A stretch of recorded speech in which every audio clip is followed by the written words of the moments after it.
A esta hora de la mañana estamos ya en contacto periodístico con Carlos Villarreal, economista de profesión, quien ha seguido de cerca estadísticamente la pandemia del coronavirus. Entonces, la pregunta primera, Carlos, al agradecerte nuevamente pues por aportar a la provincia de Pastaza con cifras y con estadísticas y además con proyecciones, todo aquello, dentro de lo que permiten los modelos matemáticos de los que tú hablas, pues por supuesto, Carlos, quisiéramos que nos hagas una evaluación a nivel nacional, cómo ves la cosa hasta acá y también a nivel de la región amazónica y si fuera posible, también de la provincia de Pastaza. Carlos, te damos la bienvenida. Hola, ¿cómo estás? Qué chévere saludar contigo nuevamente. Buenos días. Buenos días, Salomón. Buen día a tu gentil audiencia. Gracias nuevamente por la invitación. En efecto, hemos venido siguiendo el proceso de cómo evoluciona esta trágica pandemia en el Ecuador y con la información matemática, con la información estadística oficial, se puede colegir algunos elementos interpretativos dentro de los cuales procuraré destacar los que son relevantes. A ver, vamos a tener como referencia el cómo estaba evolucionando la pandemia durante el periodo de mayor radicalismo en el control, cuando estuvimos en semáforo rojo con medidas absolutamente restrictivas. En cierto modo tuvo su impacto y se pudo visualizar que para la primera quincena de julio, sí, la primera quincena de julio, las tasas de contagio habían caído o estaban cayendo significativamente. De un día al otro, menos del 1% de contagio. Eso hacía pensar que de seguir ese curso pronto estaríamos eh, decayendo en la curva de contagio. En esa ocasión, aún a pesar de que de muchos sectores técnicos recomendaban aguantar unos días más, aguantar una temporada más en las restricciones para que no se dispare y aprovechar esa caída, digamos. Sin embargo, comenzaron a aflojarse y eso comenzó a tener su impacto. Desde entonces, las tasas de contagio han ido creciendo sostenidamente.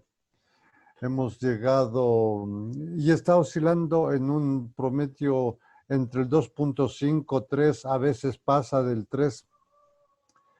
Y eso hace pensar que estamos en lo que habíamos mencionado figurativamente, surfeando en la cresta de la ola. Seguimos en esa condición. Ahora hay un hecho interesante entre los registros que se muestran de cómo evoluciona o cómo está evolucionando las tasas de contagio.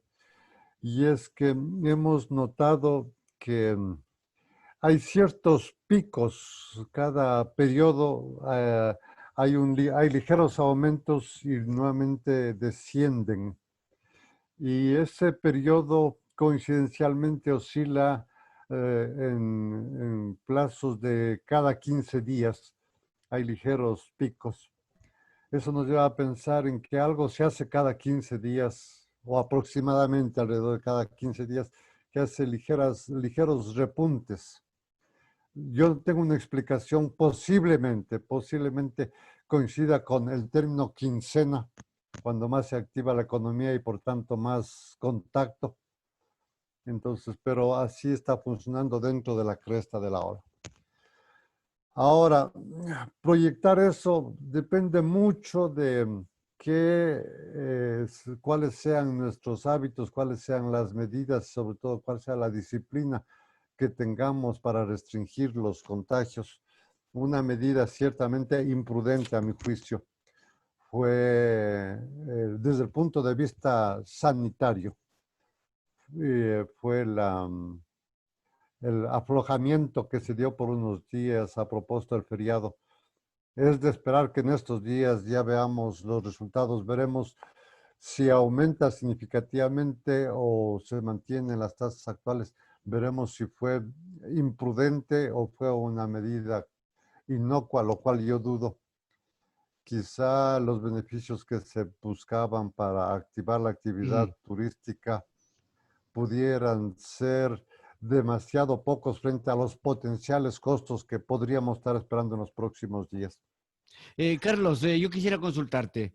Mira, el tema de la cresta de la ola de que tú hablas, estaremos ciertamente en la cresta ya de la ola, o sea, aunque demore un poco, pero de aquí ya no subir más y más bien empezar a bajar, a declinar esta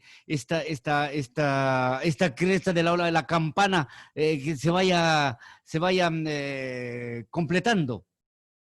Bueno, de lo que hemos visto en las últimas semanas, las tasas de contagio, como si bien mencioné, eran relativamente altas, se habían estabilizado entre 2.5, 2.7, 2.9, a veces cada periodo quincenal o relativamente pasa el 3% de contagio y una tasa de un día hacia el otro.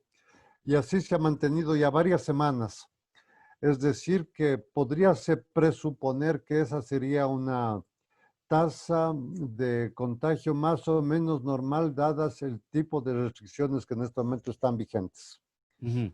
Eso nos hace plantearnos la pregunta, ¿qué puede suceder si las ajustamos o qué puede suceder si las aflojamos en relación a lo que ahora estamos haciendo? Mientras no haya una vacuna, mientras no haya un régimen de tensión de esas características, es de presuponer que si se siguen aflojando, si se descuidarían, esa tasa de contagio aumentaría. Pero en todo caso, tampoco parece ser que ya es posible ajustar más a la población, hacer que aumenten sus sacrificios, salvo que hubiese un repunte así muy dramático.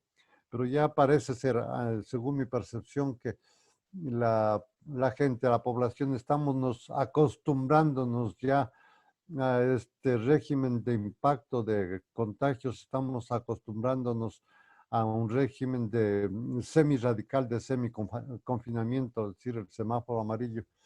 Y bajo ese parámetro significaría que más o menos estaremos hasta que no haya una vacuna, algo que detenga definitivamente, estaremos oscilando más o menos en esos promedios, en esas tasas de contagio.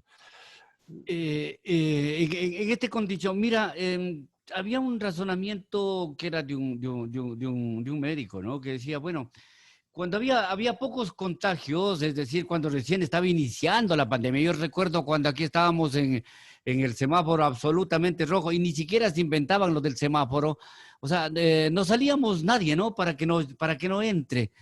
Pero ahora que ya está contagiado, seguramente a estar contagiado ya la mitad de la población, en cambio pasamos a semáforo amarillo, o sea, no es medio un contrasentido aquello, no, cuando hay más contagio, más liberalidad, no sé, ¿cómo lo ves, por favor? Mira, en este momento hay una confrontación, un dilema entre factores sanitarios y factores económicos, ambos graves. Una restricción económica, una crisis económica como la que hemos entrado y presumiblemente se puede incentivar, es un problema grave para la población, igual que el riesgo sanitario. Entonces, lo ideal desde el punto de vista sanitario sería un fin ideal, teórico, un confinamiento absoluto, lo cual no es posible. Entonces, yo creo que estamos acostumbrándonos a un equilibrio, es decir, un poquito de riesgo, pero también un poquito de ingresos. Ujú. Y ese es más o menos el dilema que está jugando la población. Estamos Carlos jugándolo. Villarreal, estamos conversando con Carlos Villarreal. Ahora, es de hecho que estaremos el fin de año, digo yo, hasta fin de año, para hablar de alguna perspectiva, conviviendo con esta situación y esta incertidumbre, Carlos? Bueno, yo creo que seguimos conviviendo y mientras no haya una vacuna segura, aprobada, avalada, este será un régimen que podría extenderse inclusive potencialmente más allá de diciembre, un régimen de semi-confinamiento, de manera que en este momento parecería ser que lo que estamos en este momento ya teniendo como estándares de contagio, de riesgo, de tasas de letalidad, podrían mantenerse inclusive, sí, hasta fin de año, o quizá un poco más. Y quizá un poco más, ¿no? Mientras la vacuna también esté por acá. Compañero Salvador Usca, una consulta para Carlos Villarreal, por favor. Muy buenos días al economista Villarreal. Bueno, como estamos al momento viviendo en el Ecuador y en el mundo por la pandemia, por el coronavirus, podría ser de que estas vacunas que han sido anunciadas podrían ser tal vez la que pueda salvar a la humanidad y al ritmo que estamos viviendo. Usted indicaba de que la situación económica también ha obligado a que las personas salgan a cumplir sus actividades y esto es uno de los motivos por los cuales también se ha dado el último incremento. ¿Qué es lo que podríamos avisorar estadísticamente viendo usted de aquí a los próximos meses? Tal vez pudiese haber un aumento de contagiados o es que podemos estar ya hablando de un posible descenso o un aplanamiento de la curva de contagios, economista. Bueno, siguiendo las tasas actuales, por supuesto que esas son crecientes. Y eso quiere decir que las tasas de contagio, o sea, son positivas. Eso quiere decir que la tasa de contagio seguirá aumentando en volumen de afectados. De hecho, con pasar una cifra como el 2.5, 2.7 es una cifra alta.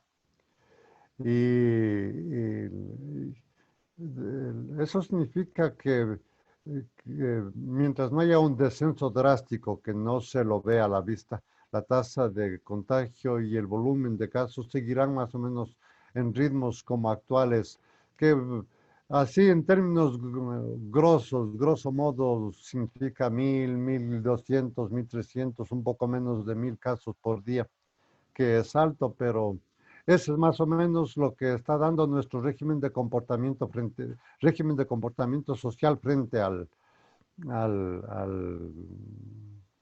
comportamiento del virus, digamos. Entonces sí, yo creo que se mantendrá al ritmo vigente. La vacuna no está todavía avisorable en un plazo definido. Si bien hay muchas ofertas de que una vacuna de tal país aparecerá en tal mes, que otra vacuna de otro país en el otro mes. Pero yo creo que en este momento, con certidumbre, eh, es de esperar un buen tiempo más hasta que haya una certificación, hasta que haya procesos de verificación. Y en este caso, aún a pesar de lo que pueda significar la visión que se tiene de la OMS, la Organización Mundial de la Salud, quién es el referente científico para que nos dé una certidumbre sobre la vacuna más vigente, más apropiada, es esta organización. La única certidumbre es que seguiremos al menos por el momento viviendo en la incertidumbre, ¿no? Cierto Es la es. idea. Y pues, Carlitos, mira, el tema de la región amazónica, de la provincia de Pastaza, ¿cómo lo ves en el contexto este? Bueno, yo creo que está dentro de la tendencia nacional. En este momento ya muchas de las provincias están unificando sus tendencias. Como ahora, en el caso particular de Pastaza, el problema, el riesgo siguen siendo las zonas periféricas, las zonas rurales, y no solamente en Pastaza, sino en casi todas las provincias que tienen una población, una ruralidad más o menos extensa, y eso no porque vivan en el campo, sino por el hecho de que el sistema de salud nacional ha mostrado tantas falencias que no permite hacer un seguimiento más riguroso de la población rural amazónica, inclusive costeña, y de todas las áreas en donde tenemos una ruralidad, un tipo de asentamientos demográficos como la tiene Pastaza. Pero de todos modos está dentro de un promedio nacional. O sea, cuando estamos hablando de las cifras promedios nacionales, pueden y de hecho parece que tienen cierta también aplicabilidad más o menos razonable con lo que sucede en Pastaza.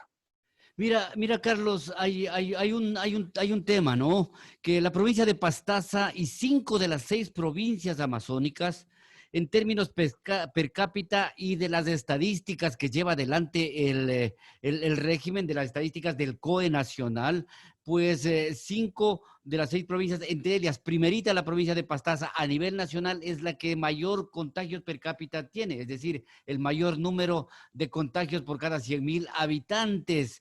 Ujú. Eso nos puede hacer pensar un poco que aquí ha operado más aquello del contagio de rebaño ya, Carlos, aquí en la región amazónica ecuatoriana. Bueno, la teoría del rebaño sigue siendo una teoría así un poco cuestionada, y cuestionada por el hecho de que no se ha hecho un seguimiento sobre, no se han hecho suficientes pruebas o pruebas ampliadas como para verificar si en efecto ya una población grande que está contagiada. Es de presuponer que sí, sí, así sea, pero en este momento no tenemos certeza de cuánta población no registrada está contagiada. Ahora, en el caso de Pastaza, bueno, y la región amazónica en general tienen sus tasas de crecimiento dentro del promedio nacional que sí, en efecto, conozco, muestran que son las de mayor eh, porcentaje.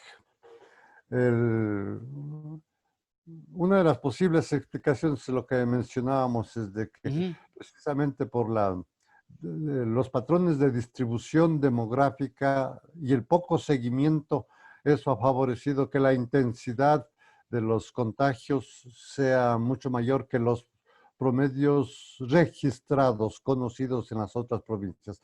En las otras provincias no tenemos nosotros necesariamente certeza de que son menos o más que Pastaza o provincias amazónicas, porque tampoco igual no hay un seguimiento intenso de los casos de la población que esté afectada. Pero particularmente en las provincias amazónicas, el, el seguimiento, el control, el registro y la atención es relativamente deficiente. Y eso sí, es un factor que favorece un mayor crecimiento. Y en efecto hay un mayor crecimiento en relación con el promedio nacional, pero por todo este conjunto de factores. Estamos conversando y finalmente con Carlos Villarreal vamos a consultarle en esto, ¿no? En la región amazónica, mira, Carlos, está de acuerdo con las estadísticas oficiales, como que per cápita es de lo mayor contagio, ¿no? Sin tomar en cuenta, eso es lo que me faltó en la pregunta anterior, sin tomar en cuenta las comunidades indígenas y las comunidades selváticas a donde no llegaron prácticamente, no llegaron las pruebas oficiales. Y allá pues las pruebas que hicieron, las pruebas rápidas y otras estadísticas, pues dan cuenta que ciertamente la región amazónica ha tenido un contagio, pero el más significativo, hablando en términos, repito, per cápita, y eso nos hará pensar que aquí, por ejemplo, como sucedió en Guayaquil, por ejemplo, una vez que llega al límite, también empieza a descender, como ha sucedido ahí en Guayaquil finalmente, Carlos. Bueno, sí, es que las mayores tasas de contagio, las tasas de contagio están relacionadas con la forma en cómo nos exponemos o cómo la sociedad tiene sus hábitos de exposición, es decir, lo que en matemáticas se les está identificando como la tasa de exposición.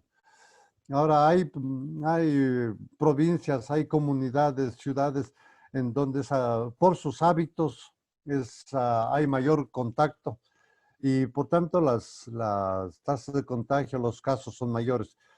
el hecho de que en las provincias amazónicas o en cualquier ciudad haya una mayor tasa de contagio significa que sus hábitos favorecen ese mayor contagio. Es decir, eso hace suponer que posiblemente en la Amazonía, por sus prácticas, por sus actividades económicas, por cualquier razón que tiene que ser estudiada o evaluada, ha favorecido que se aumente esa tasa de contagio. Posiblemente una de ellas es, digamos, las actividades sociales, la cultura de compartir bebidas, el aflojamiento, un poco de liberalidad también Ujú. en aceptar las normas de restricción. O sea, todo eso puede suceder independientemente de que sea Amazonía o no. La costa sucedió, Guayaquil. Eso es una advertencia para la provincia en Pastaza, el notar que si se tiene una tasa así de elevada, se necesita ser más respetuoso con las normas de control sobre todo. Entonces, Ajá. no es por el virus, Ujú. es por el comportamiento. Ya, muchas gracias, Carlos, por atender este requerimiento desde acá, desde la Amazonía, desde Nina Radio. Y pues no sé si alguna cuestión más para concluir con este diálogo, por favor. Bueno, yo creo que en este momento estamos en un momento en que a prueba está nuestra responsabilidad. Yo creo que las cosas están dadas como para que más que las medidas de las instituciones estatales, los COEs, que hay que respetarlas, por supuesto, pero sobre todo hay que uno mismo, como individuos, poner la decisión y la vocación de protegerse. Entonces, Ujú. eso es lo que finalmente definirá mucho hacia dónde va esta pandemia. Gracias a Carlos Villarreal en esta mañana por atender el requerimiento periodístico desde Nina Radio. Hasta pronto, Carlos. Gracias, muy amable.